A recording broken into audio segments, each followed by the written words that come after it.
Bom dia, boa tarde, boa noite. É um prazer estar chegando na telinha de vocês, seja no computador, seja no celular. Prazer, meu nome é Caio. Antes de me apresentar, eu queria fazer alguns pressupostos aqui. Antes de mais nada, eu queria dizer como eu estou feliz em participar desse projeto. Eu acompanhei as primeiras videoaulas da primeira edição do projeto e foi um material riquíssimo. Reencontrei grandes parceiros, grandes parceiras que me ensinaram muito ao longo das últimas décadas e para mim é uma grande alegria poder estar aqui contribuindo com meus enganos e erros. Uma segunda alegria é estar participando de um projeto tão importante que nasce aqui no litoral, que nasce aqui na Baixada, nessa cidade irmã que é Peruíbe, da qual eu já fui tantas vezes apresentar, e é sempre uma alegria essas iniciativas que nascem no nosso lugar, mas que miram o mundo, que escoam pelo mundo, né? Então isso também é um segundo motivo de uma grande alegria. E tem um outro motivo também que é uma grande alegria para mim estar aqui participando hoje, que é participar de um projeto da Companhia Fábrica, que é uma companhia que sempre foi um farol estético político para toda a minha geração, da qual componentes eu tenho a maior estima e afeto e admiração. Então, para mim, poder participar hoje aqui é uma alegria imensurável, imensurável, e talvez isso possa suplantar todas as dificuldades técnicas. Desde já eu peço desculpas, eu nunca gravei uma videoaula. Em todos os encontros do qual eu tive o prazer de ser o provocador ou o mediador, seja em debates, em rodas, em oficinas, em workshops, eu sempre primei pela alegria, pelo humor, eu sempre bebi do contato físico e o cheiro, o olhar, o toque faz um pouco de falta, mas a gente vai tentar aqui fazer um jogo onde você que está aí possa se sentir presente e eu possa sentir vocês, mesmo nesse tempo quântico, estar gravando agora e estar com vocês no futuro. E na segunda etapa desse processo, quando a gente for ter um bate-papo, vai ser uma enorme alegria encontrar todo mundo que possa, porventura, ter generosamente dedicado uma hora para escutar essa trajetória e essa reflexão sobre fazer teatro na rua. Dito isso, antes de me apresentar, eu queria também falar um pouco sobre o tema de hoje, que ele é um tema que eu poderia abordar de maneira macro de duas formas. Pela ancestralidade que esse tema traz, né? Mesmo as pessoas que não tiveram muitas experiências com a arte popular, com a arte feita na rua, com esses momentos de encontro, aquela manifestação artística popular de rua que o seu bisavô assistiu há 100 anos atrás, ela provoca uma ancestralidade, uma saudade do que a gente não viveu. E isso está no nosso DNA. E como diz o Amir Haddad, que é um grande diretor, homem de teatro, pensador, filósofo da Companhia Tá na Rua do Rio de Janeiro, a ancestralidade no teatro de rua é muito importante, porque ela talvez responda àquela sensação que a gente tem quando a gente se depara com a manifestação cultural e artística feita no espaço público. Então, isso é um tom subjetivo da experiência de se fazer arte na rua, mas que perpassa os nossos corações e mentes. É um elo entre o fazedor e o público, porque os dois estão comungando dessa experiência também ancestral. E o outro ponto macro que também eu gostaria de, antes de me apresentar e começar a decorrer, seria a contemporaneidade estética da arte na rua e em específico do teatro na rua. Quando a gente encontra um meio que une essa ancestralidade tão pungente no teatro de rua e, ao mesmo tempo, uma contemporaneidade estética que provoca um resultado muito antenado com as principais questões debatidas no campo da arte, do direito, da cidade, do espaço público, a gente tem um tesouro a explorar, né? A gente tem um caminho muito importante de exploração artística e de crescimento artístico. E esse caminho é o teatro de rua. É um teatro que não tem, por vezes, palco, cadeiras, rudimento, mas ele tem e ele bebe no lugar da onde se vê, né? A definição do próprio teatro como lugar da onde se vê. E a definição da palavra rua, que significa rugas. Então, quando a gente pega a raiz das duas palavras, o lugar da onde se vê as rugas da cidade. Então, eu acho que a definição da expressão teatro de rua, ela tem uma definição semântica muito importante para a gente poder entender o fazer. Bom, prazer, meu nome é Caio Martinez Pacheco, eu tenho 42 anos, sou ator, diretor, produtor, já fiz muito cenário,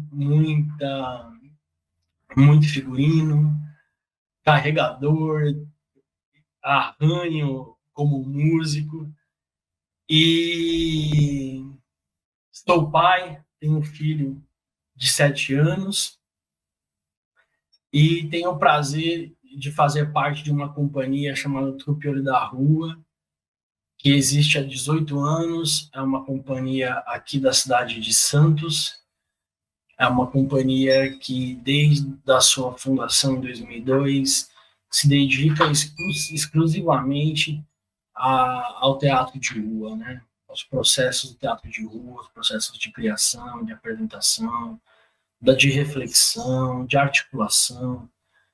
Então, a Trupe Olho da Rua, nesses anos, a gente montou cerca de 9 espetáculos, alguns experimentos, performances, trabalhos menores, muitas pesquisas, e uma parte delas eu gostaria de dividir, não a trajetória da trupe com vocês, mas sim talvez algumas reflexões que, partindo dessa história, eu posso trazer aqui para vocês, né?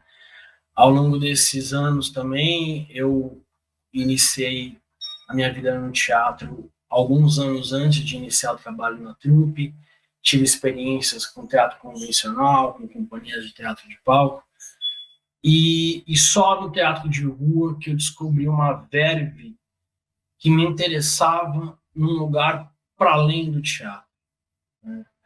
Só com o teatro de rua que eu comecei a sentir um chamado no sentido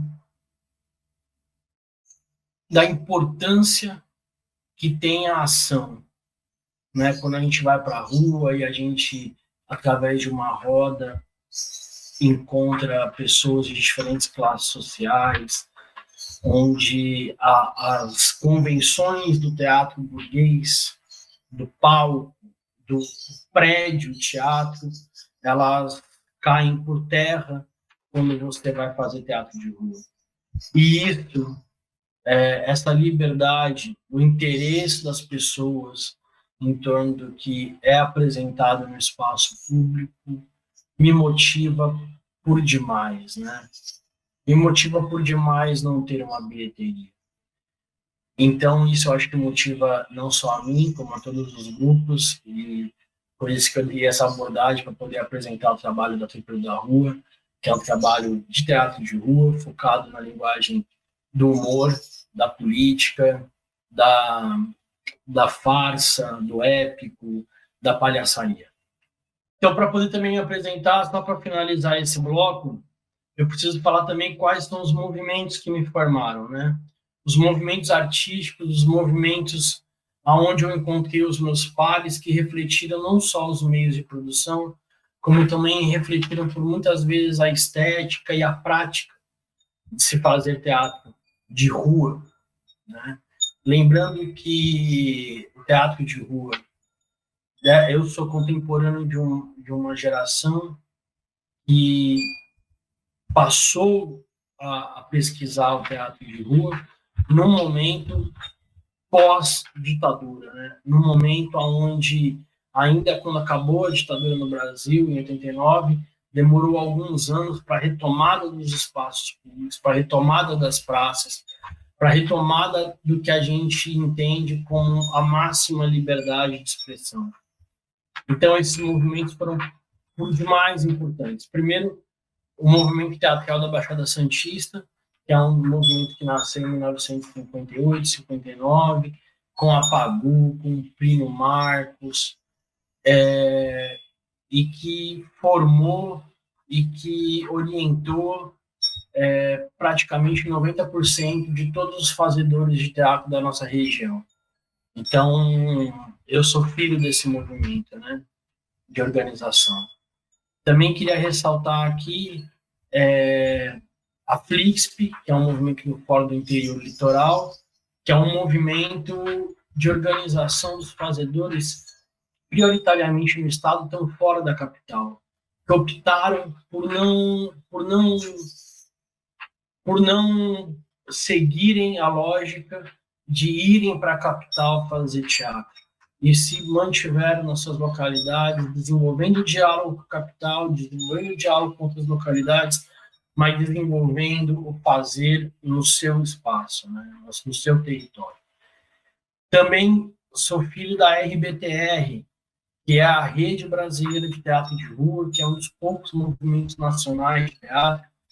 É uma rede que se organiza com fazedores de diferentes partes do Brasil, que realiza encontros anuais, que foi por demais importante para o desenvolvimento do teatro de rua, nos últimos 15 anos, pelo menos, né?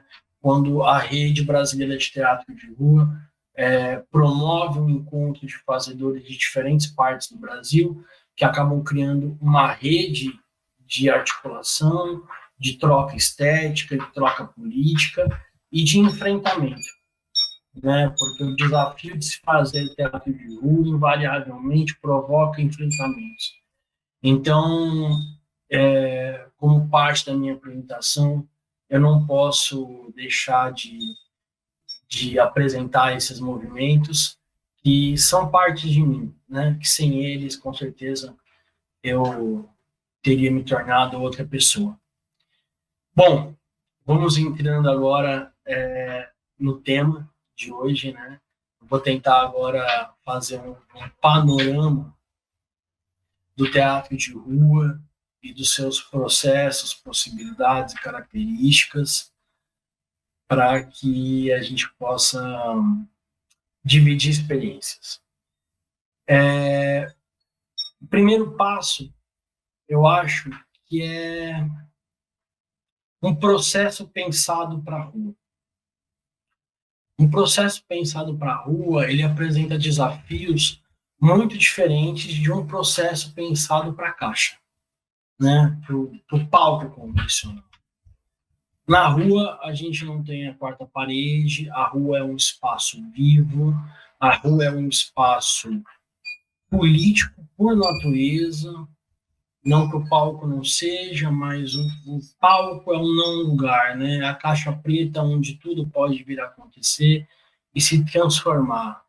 A rua, ela é um espaço subjetivo, concreto, de afeto, de violência, de beleza, e é um espaço que pressupõe um conceito que é um espaço de todos. E esse ponto, ele é muito norteador para qualquer processo criativo que a gente possa fazer mirando o teatro de rua. É sempre se perguntar no processo, é sempre levar em consideração no processo o público, né? No passar dos anos, na trupe e também na experiência que eu tive com outras companhias de teatro de rua, que eu tive a alegria de passar, como a Companhia Pavanelli e outras companhias, uma parte do processo acaba encontrando a rua.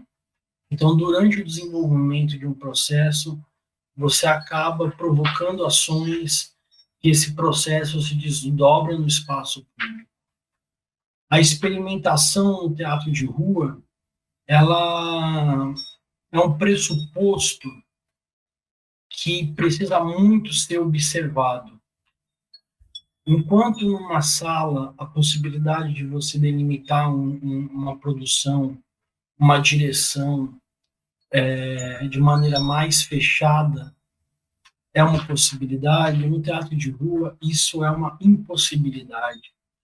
Com certeza, num conjunto de 10 apresentações no mesmo espetáculo, que possa vir a ser feito na mesma praça, no mesmo horário da semana, aquele grupo vai enfrentar situações e públicos completamente diferentes. E não tem como a gente tampar o sol com a peneira e não deixar que o espetáculo se influencie, se potencialize e jogue com essas situações. Então, a experimentação, ela é um pressuposto. Ela é um pressuposto não só do fazer, como também ela é um pressuposto do resultado. Observando a evolução de muitos espetáculos de teatro de rua, nesse sistema de rede, a gente tem a possibilidade de assistir o mesmo grupo ao longo de alguns anos, com o mesmo espetáculo, em diferentes fases de criação. Quando eu digo diferentes fases de criação, é porque o espetáculo de teatro de rua, quando ele faz a sua estreia, ele está iniciando um segundo processo, que é o processo de encontro com o público, né? Um processo onde aquele conjunto de soluções, de ideias, de aspirações criativas vão encontrar o seu receptor, que vai devolver para aquele grupo a percepção daquela criação. Esse processo, quando ele é no palco, por muitas vezes ele é um processo, eu vou usar uma palavra forte aqui, mas desde já me perdoem, ele é um processo que tem umas características quase autistas em alguns momentos, né? Porque você estar em cena, você está realizando uma peça em um espaço escuro, aonde você não vê o público, aonde tem uma iluminação te cegando, aonde você percebe o público pela reação, aonde você no máximo vai conseguir enxergar a primeira, a segunda ou terceira fileira, é muito diferente de você estar num espaço público, cercado de público, sentado em pé, em cima de um banco, pessoas que vão acompanhar a peça do início ao fim, pessoas que vão assistir uma parte, pessoas que vão praticar algo maravilhoso no teatro de rua, maravilhoso, que só no teatro de rua que a gente encontra, que é o senso crítico daquela pessoa do público que vai assistir 15 minutos, não vai gostar, vai virar as costas e vai embora. Isso é de uma beleza incrível. Isso, a convenção burguesa do teatro não permite que momentos assim aconteçam numa sala fechada de espetáculo. Por que não permitem? Porque aquele público que está sentado numa sala de espetáculo, ele pode não estar gostando da peça, ele pode estar incomodado com a peça, ele vai dormir, ele vai falar com a pessoa do lado, ele vai se desligar da peça e vai continuar ali presente por uma convenção. E no final ele vai levantar e vai bater palmas. Na rua, no mínimo a pessoa vai embora, mas a pessoa ela pode falar com você durante a peça. A pessoa ela pode interagir com a peça de maneira simbólica. Então, essa beleza da interlocução viva, ela é algo fundamental nos processos de criação. Os processos de criação do teatro de rua, eles não podem ser monolíticos, eles não podem ser congelados. A peça nunca vai estar pronta. O ator nunca vai estar pronto. O gesto nunca vai estar enraizado num ponto onde ele não pode ser alterado conforme a necessidade. Então, esse pressuposto, inclusive as marcas de uma peça, né? Aquelas linhas da marca, da direção, a movimentação da peça, ela tem que ter uma volatilidade para poder dialogar com o espaço que vai ser apresentado.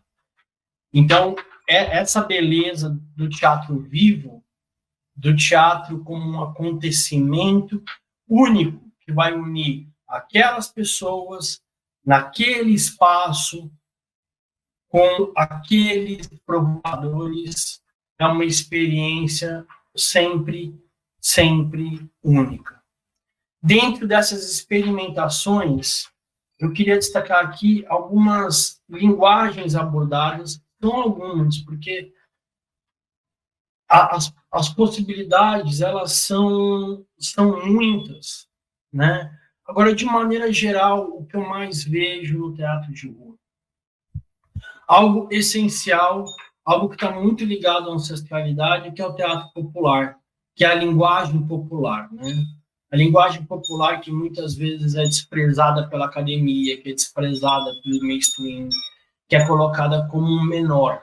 Até na própria expressão, da maneira como se escreve, cultura popular, muitas vezes a cultura, quando é popular, é um C minúsculo, e a cultura, quando é erudita, é um C maiúsculo.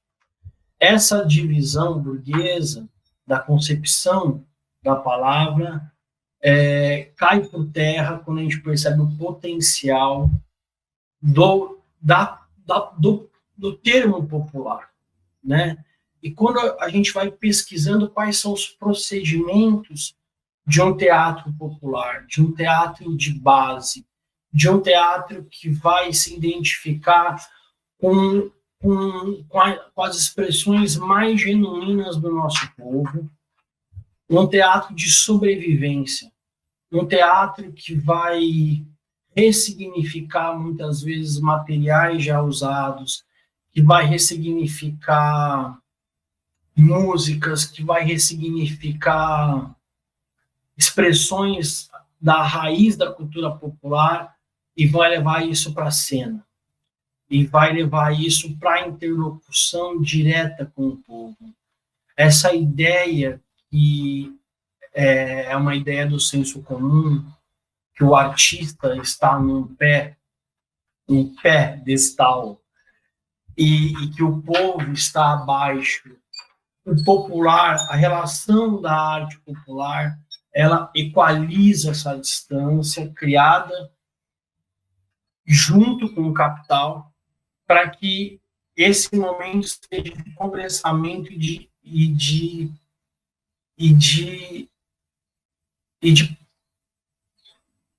esse momento ele encontra esse momento de encontro do popular é um momento de troca, é um momento de afeto, é um momento de iguais. Então, dentro das linguagens, é muito importante que a gente tenha um olhar para o popular, tanto para identificar as aspirações populares de outros trabalhos, como também de beber na raiz as aspirações da cultura popular. Um outro ponto, uma outra característica muito presente no teatro de rua é a comédia. A comédia, assim como o popular, ela sofre de um corte social, estético e político, né? A comédia, ela foi renegada como algo menor perante o drama. E a construção do drama é uma construção burguesa, é uma construção quase cristã, para não dizer cristã. Enquanto a comédia, ela rompe, enquanto a comédia, ela cria identificação pelo erro, pelo riso, pela sátira. A comédia é algo para fora, enquanto o drama é algo para dentro. Então, essa relação na rua, seja o corpo, a voz, a expressão, o gesto, é para fora. A comédia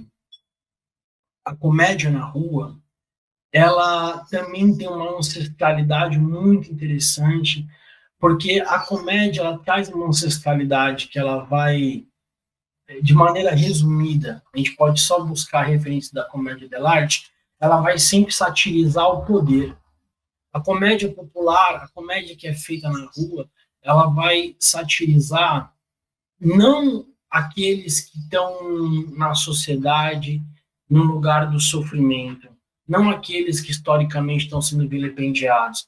A comédia dentro do teatro de rua, ela vai ser um instrumento poderoso, uma grande arma de interlocução para poder harmonizar um discurso político, para poder buscar o gatilho de humanidade que só o palhaço, que só a risada, que só a visão deturpada da comédia pode trazer como um dado significante para essa relação estética e política com a plateia.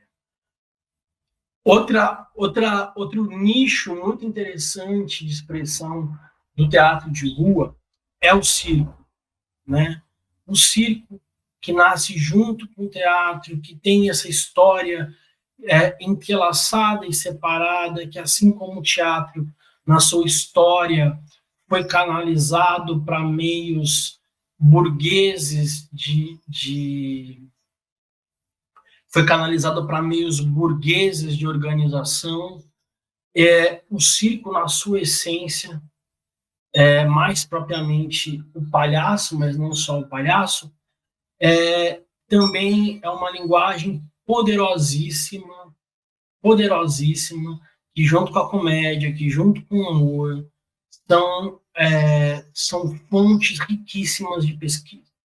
Né? E quando eu digo fontes riquíssimas de pesquisa, é aquela prática que a gente, como fazedor, vai carregar até o fim da vida, e é tanto se tornar um grande espectador de circo. Eu particularmente gosto muito dos circos pequenos, dos circos de lona.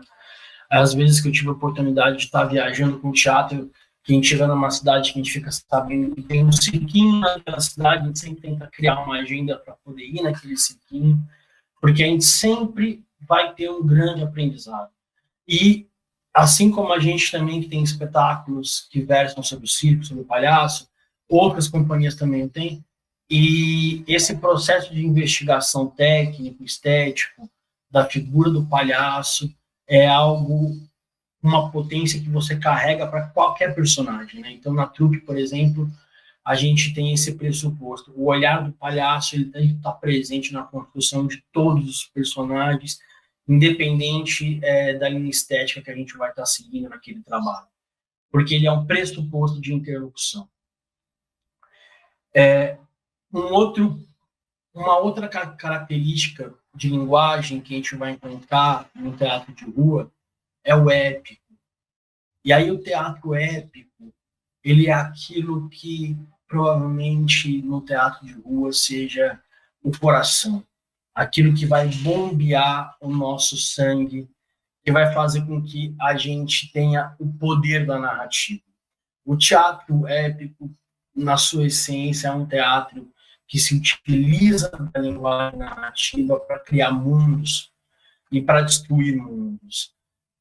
O teatro épico é aquele que vai desfraudar a pirotecnia, que vai desfraudar os procedimentos cênicos, que vai aproximar o processo teatral do público, que vai criar através do instrumento da narrativa, e aí essa narrativa ela pode ser predominante, ela pode estar numa segunda, numa terceira camada naquele trabalho, mas ela sempre vai ter uma importância muito grande, né? Muito grande no teatro de rua. Então, em geral, também, o teatro épico, ele é uma ele é um caminho que a gente não pode deixar de olhar, né? É um caminho, é uma trilha que, invariavelmente, a gente sempre vai estar seguindo. Tem um outro dado também, uma outra linguagem, que não sei se é uma linguagem, mas que é uma característica, que seria o performático. O performático no teatro de rua, ele é uma possibilidade muito rica da gente mexer com a realidade, né? Da gente estar, através da liberdade performática, do intuito performático de criação de alguns momentos da peça, ou se isso for o cerne da criação, a gente tem uma possibilidade enorme de estar cruzando influências, cruzando aspirações, cruzando linguagens e frontalmente mergulhando em direção à experimentação. Então, é algo que eu acho que tem uma potencialidade muito grande. Todos os espetáculos que eu dirijo, eu sempre tento ter um olhar performático para que esse dado performático esteja presente em algum momento do espetáculo. Em algum momento do espetáculo. Eu já falei um pouco da comédia dell'arte, mas ela também é orientadora porque ela pressupõe, quando a gente pensa nessas fontes riquíssimas do teatro de rua, e o quanto que a gente pode se aprofundar nessas linguagens, a comédia dell'arte ela vai trazer para a gente uma possibilidade de criação, de dramaturgia, de construção de personagem, que foi sendo moldada ao longo do tempo, ao longo das décadas, dos séculos, e que, na raiz disso, tem uma sabedoria popular, a raiz da máscara, a raiz dos roteiros, do improviso, a característica do que a gente pode delimitar como os personagens chaves da comédia dell'arte, eles também trazem para a gente uma riqueza e uma sabedoria que mesmo que você não vá fazer um espetáculo de comédia dell'arte, a importância de minimamente você conhecer os procedimentos e ter uma proximidade com o estudo e com a prática é algo também muito importante que te abre muitos parâmetros de criação.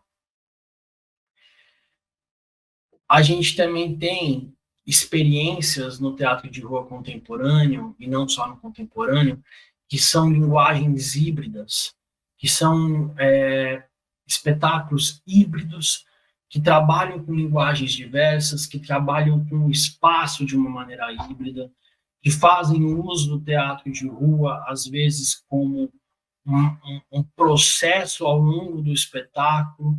Muitos são itinerantes, muitos utilizam os procedimentos do teatro de rua, mas que no mesmo espetáculo o público é levado por diferentes espaços ao longo daquela experiência. Então, esse é uma outra característica que eu vejo crescendo e que eu acho que vale a pena também a gente investigar essa possibilidade de trabalhar com esse pensamento híbrido na ocupação do território e também na abordagem das linguagens. E eu deixei para o final, mas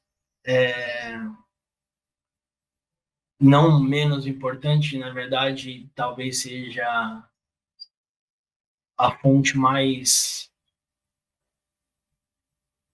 que funciona como farol dessa trajetória, que é o teatro político.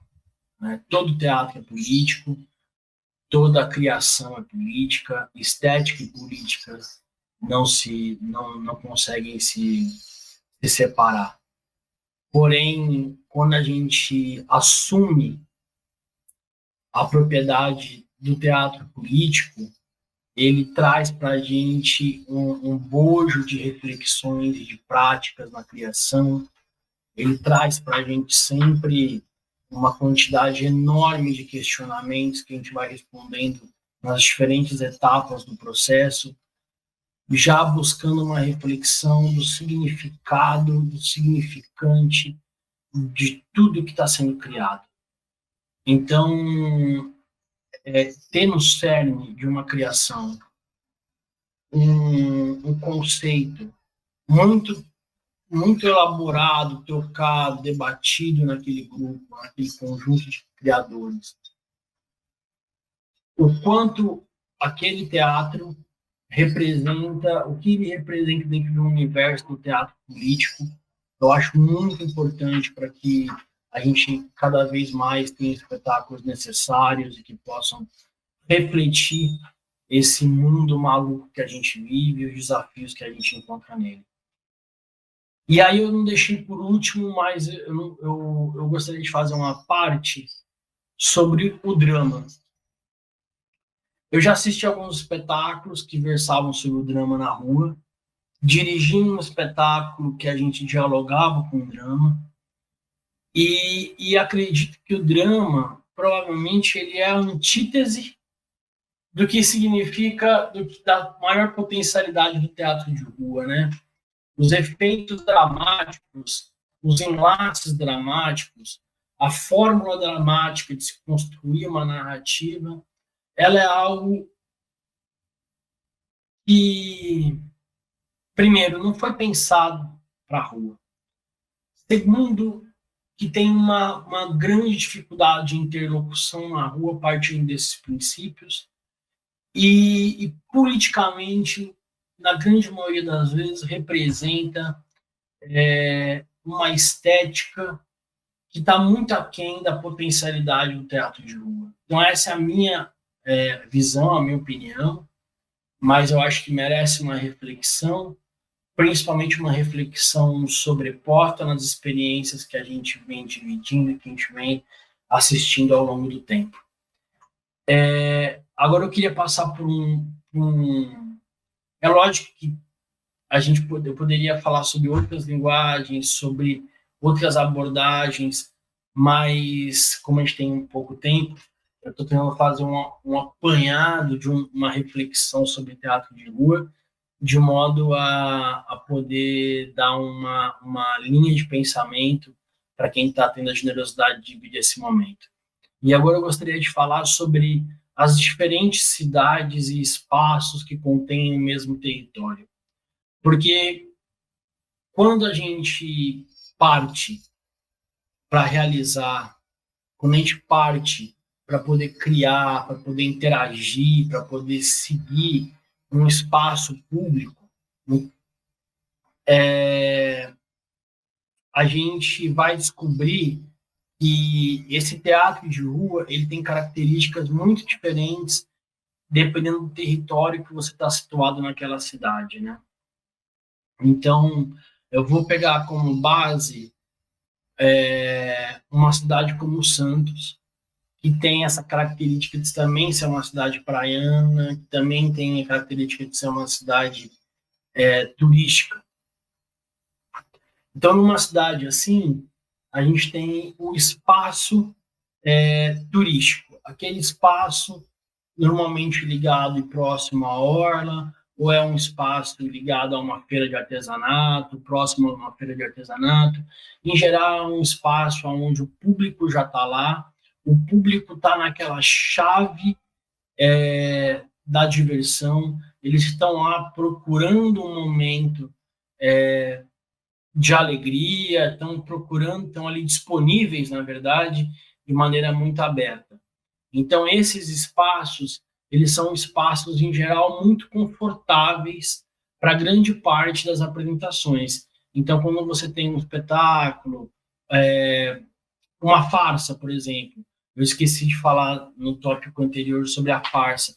A farsa também é um outro mecanismo que tem ali, né, o seu pezinho no drama, no humor, mas a farsa, ela talvez seja uma linguagem de acesso para o teatro de rua muito interessante, assim, porque ela tem uma compreensão muito forte da plateia, tem uma construção de narrativa muito simples de se realizar e tem um potencial cômico muito grande. Então, por exemplo, se você está trabalhando com uma farsa, com um espetáculo um espetáculo mais leve. Quando você se aproxima de um espaço, vai realizar uma apresentação num espaço turístico, num espaço de lazer, você vai encontrar uma cidade, uma característica, você vai ter um público provavelmente mais aberto àquela manifestação. As pessoas elas vão, em geral, terem tempo para poder sentar e ficar com você. Inclusive, nesses espaços, o espetáculo ele começa muito antes da apresentação, né? Quando você chega no espaço público, isso em geral, mas nesses espaços tem uma característica especial. Quando você chega no espaço público, quando você começa a montar, quando você começa a fazer a interlocução, esse espaço ele já responde. As pessoas já param, as pessoas já sentam, as pessoas acompanham o processo, e tudo isso também é muito rico. É muito rico, porque quando as pessoas param para acompanhar o processo de montagem do cenário, acompanhar os atores se maquiarem, você já não tem mais um público, você já tem cúmplices. Você tem pessoas que, por terem acompanhado o processo naquele espaço, durante a peça, elas fazem parte daquela manifestação. Elas têm esse empoderamento, né? Elas estão torcendo para você. Então, esses espaços eles têm uma característica, muitas vezes são os espaços, infelizmente, depois eu vou entrar mais nisso, mas são os espaços mais regulados pelo poder público, então que gera, por vezes, uma dificuldade de produção, mas a gente, quando encontra um espaço desse, a gente encontra uma cidade. Quando a gente sai de um espaço desse, um espaço de lazer, um espaço turístico, um espaço de orla, um parque, quando a gente sai desse lugar e a gente encontra um espaço periférico, quando a gente vai para uma praça periférica, para uma vila, para um espaço onde o Estado não chega, para um espaço onde a violência, a injustiça, a pobreza, a ingerência está latente. É um espaço que tem uma beleza, é um espaço importantíssimo de ser ocupado, mas aquele mesmo grupo, aquela mesma peça vai encontrar um outro desafio, né? Ele vai encontrar um público, por vezes, que prioritariamente infantil. A construção de espaços também pressupõe uma continuidade da ação. Isso é uma coisa muito clara no teatro de rua.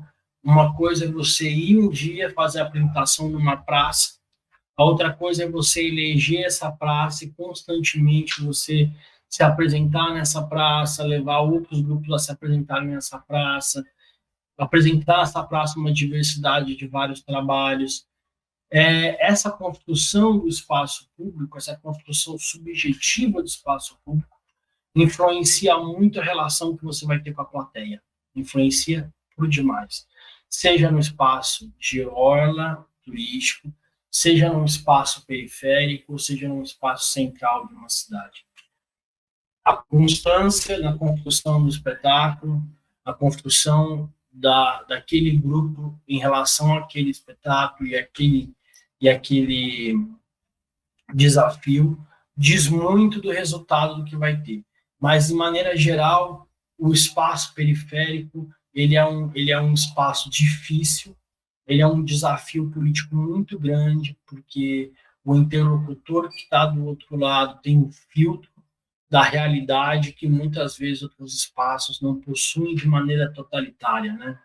A diversidade de camadas sociais que a gente pode encontrar na mesma plateia, em espaços da orla ou em espaços centrais, quando você vai para um espaço periférico, quando você vai para uma periferia, e quanto mais essa periferia fica dentro da periferia e no final da periferia, mais você tem um público segmentado de uma classe social que, em geral, não tem contato com a linguagem, mas que tem uma sabedoria popular, uma ancestralidade muito mais latente do que as outras camadas sociais. Então, isso gera também uma potencialidade muito grande. E, por último, eu queria também delimitar os espaços centrais, a experiência de você estar buscando esses espaços, normalmente ligado ao centro da cidade. A gente teve uma experiência na Trip com um dos espetáculos, a gente descobriu um espaço em Santos, do qual a gente até hoje faz uso, mas durante 2 anos a gente apresentou semanalmente lá. Toda segunda-feira, meio-dia, numa praça na frente da prefeitura. E tinha público. Era um horário de almoço onde as pessoas se concentram na praça. Então, essa busca ativa por espaços na cidade, essa busca ativa pelo público e essa possibilidade de você falar assim, toda peça tem que se encaixar em todos os espaços, mas essa peça ela tem um poder de interlocução maior nesse tipo de espaço, nessa característica. E aí eu já queria fazer uma ponte sobre características, possibilidades e recursos para o teatro de rua.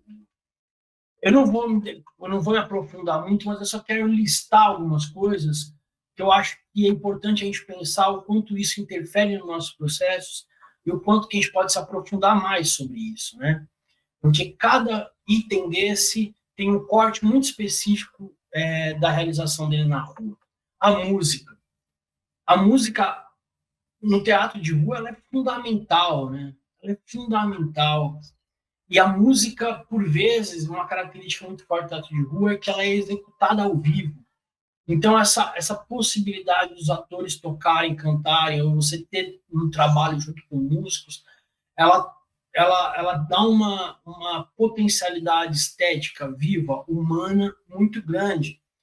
Tem pesquisas muito aprofundadas sobre os instrumentos utilizados, sobre notas, sobre ritmos, que na rua reverberam de uma maneira muito mais potente. Eu já falei da comédia, mas o humor é um princípio importante, uma característica importante de ser trabalhado, porque se o artista, o fazedor, não tiver chaves de humor para lidar com as situações, com certeza o bêbado da rua vai ter. Com certeza aquele público mais satírico vai ter uma tirada de humor no meio do seu trabalho. E se você não estiver conectado na chave do humor, você não vai conseguir lidar com isso. Então, o humor, ele é um gatilho, ele é uma defesa, ele é uma estratégia no teatro de rua. Cenário e figurino. Quando você começa a transpor para a rua, pensar a rua, o cenário e o figurino, eles criam dimensões também que a rua, ela te oferece signos, ela te oferece desafios muito diferentes do palco, né?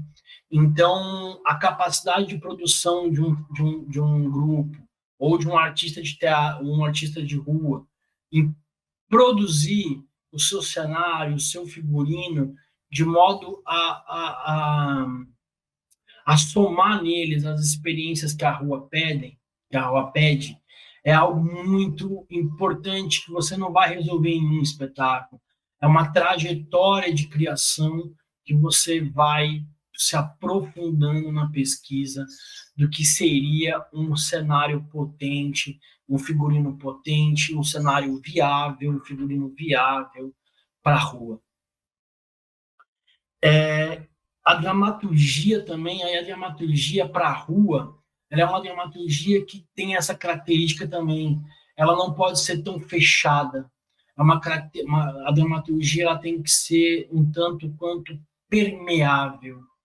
Né? Na trupe, a gente tem uma linha dramatúrgica, uma pesquisa dramatúrgica, onde a gente tem um princípio meio maluco. Né? A gente diz assim, em todas as peças, em toda a dramaturgia, o público ele é sempre um personagem. O público ele sempre simboliza algo na dramaturgia, porque isso cria uma possibilidade para a gente de interlocução muito grande.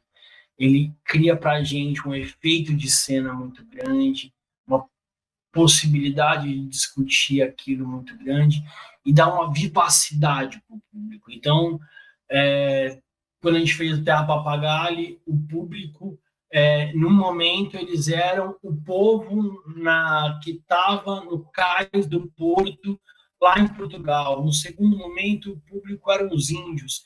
No terceiro momento, o público eram os habitantes da vila. No Arrumadinho, o público ele é as pessoas que estão ali em busca de um emprego. Então, a gente sempre tenta caracterizar o público dramaturgicamente para poder provocar esse jogo com eles. Eu vou entrar rapidamente num outro tópico, que são dificuldades e desafios.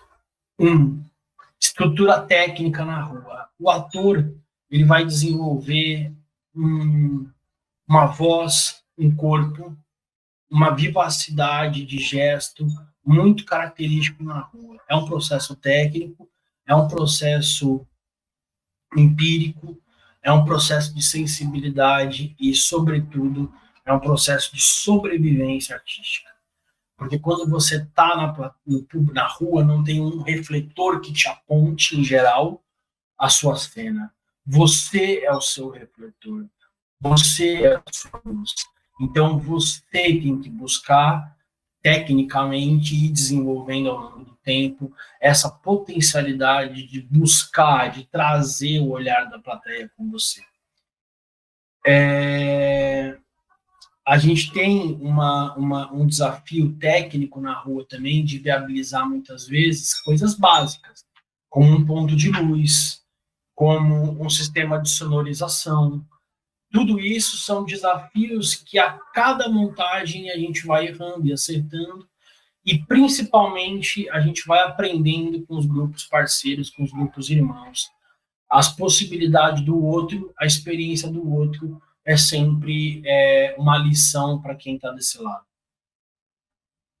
A gente vai enfrentar na rua também, como dificuldade e desafio, a disputa do espaço público. Daria para falar 1 hora sobre isso. O espaço público é um espaço em permanente disputa. Em permanente disputa. Então, tem uma disputa maior do capital em relação ao espaço público. Tem uma disputa moral em relação ao espaço público. Existe uma disputa territorial em relação ao espaço público. E existe uma disputa legal em relação ao espaço público.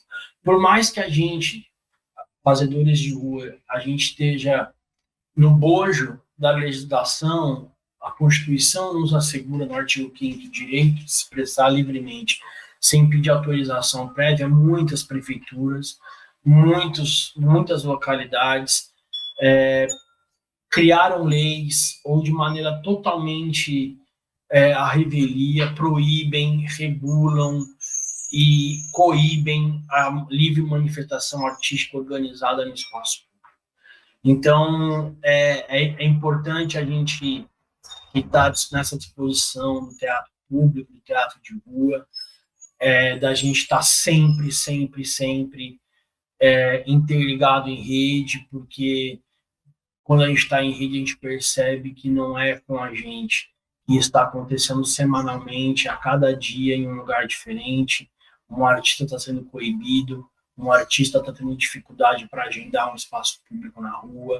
A liberdade pressuposta de você pegar a sua mala, pegar o seu cenário, chegar na rua, montar e fazer, muitas vezes ela só é uma realidade quando a gente tem um processo de luta junto para que isso possa ser mantido. Então, isso é algo muito importante que a gente tenha para a gente esse desafio histórico de disputar o espaço público e de saber que a disputa de hoje não é pela nossa peça, pela nossa expressão, é pelo também a expressão dos que estão por vir e que com certeza muitos que vieram antes de nós lutaram para que a gente pudesse estar aqui hoje nesse espaço público se expressando. E para como quase um final desse encontro, eu queria falar um pouco sobre os meios de produção, né, de como tornar essa aventura do teatro de rua algo possível. Primeiro, teatro de rua tem a bênção de não ter uma bilheteria, ou seja, as pessoas não vão deixar de assistir porque não podem pagar. E isso tem um corte político muito grande, muito importante, tem um nível de afeto nessa característica muito importante. Como a gente pode se organizar? Eu não conheço a maneira mais conflitante e potente do que se organizar como coletivo, como grupo, companhia, trupe, com parceiros que possam estar dividindo com a gente esses desafios e aventuras, que é a gente buscar o contato, o convívio, a interlocução no espaço público. Mais do que você estar interligado num grupo, num coletivo, numa trupe, também se faz muito necessário que essa trupe, que esse coletivo, que esses fazedores estejam interligados em movimentos, estejam interligados em associações, em cooperativas, porque é justamente essa força coletiva, essa sabedoria coletiva que vai viabilizar a nossa sobrevivência. E, para encerrar, me vem muitas coisas na cabeça, né? Muitas questões que eu gostaria de contaminar as pessoas, sabe? Desde frases como o céu é do condor, como a praça é do povo, do poeta brasileiro, até uma analogia do Amir Haddad que sempre faz eu pensar num mundo melhor. Seria, se a gente tem uma segurança pública, se a gente tem um transporte público, uma saúde pública, uma educação pública, por que não ter uma arte pública? Por que a arte tem que ser privada? E a arte privada, ela é privada do quê? Ou melhor, ela é privada de quem? Eu sou do teatro público, eu sou do teatro de rua, acho que você que está aí também é, e a nossa função nesse mundo é a função generosa de praticar a autonomia e de provocar um mundo melhor, uma cidade melhor, colocar a arte, o teatro em um lugar onde tenha uma importância para as pessoas no campo do afeto e do saber. Não é um produto, não é uma mercadoria, não é uma experiência que você paga para usar. É algo que você vivencia para ser usado e para usar e abusar de um mundo melhor. Então, gente, dentro de todos os meus erros, acertos, esse foi o conteúdo que eu tentei trazer para vocês. Como eu disse lá inicialmente, se eu fosse gravar de novo, talvez mais da metade seria diferente, porque cada vez que a gente olha a perspectiva de pensar esse fazer que é tão complexo e mágico, que é estar na rua e as coisas acontecerem, é sempre uma descoberta. Então é isso. Encontro vocês na reunião que foi marcada para que a gente possa refletir o fazer do teatro de rua como um caminho criativo, cidadão, humano, para que a gente possa se encontrar no futuro.